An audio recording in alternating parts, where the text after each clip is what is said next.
When looking at steak, the first thing that comes to mind is protein and fat, right?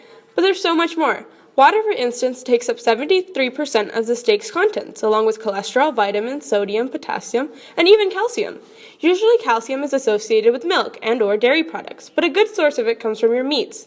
Either way, steak can provide you with the most beneficial nutrients or the worst. Hi, I'm Alyana. I'm Lauren. I'm Siddha. And I'm Maiya. And we're here to tell you how steak goes through the digestive system.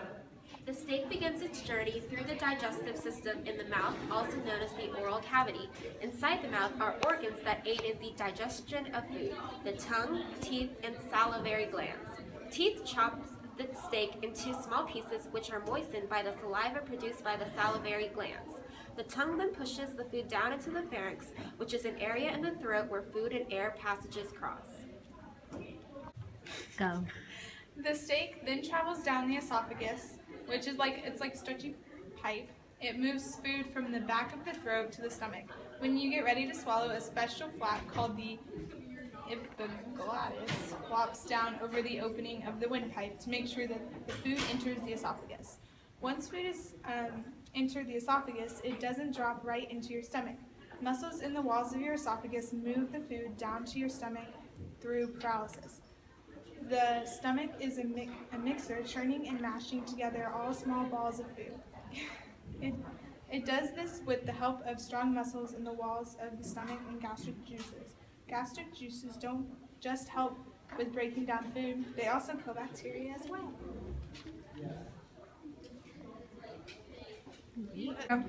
The mashed up steak then passes through the small and large intestines. The small intestines have 3 sections which chemically digest the food to take in the nutrients, which is what gives us energy and keeps us healthy. And what is left over is considered the garbage, which our large intestines holds and processes like the garbage men who pick up our trash every week.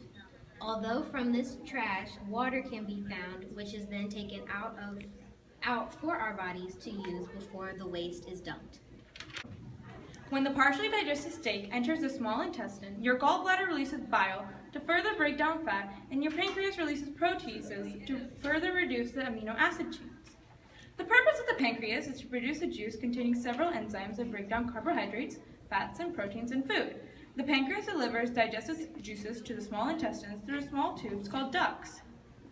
The liver produces a digestive juice called bile. The gallbladder stores bile between meals. When a person eats, the gallbladder squeezes bile through the bile ducts, which connects the gallbladder and liver to the small intestine. The bile mixes with the fat in the food. The bile acids dissolve fat into the watery contents in the intestine, much like how detergents dissolve grease from frying pans. So the intestinal and pancreatic enzymes can digest fat molecules.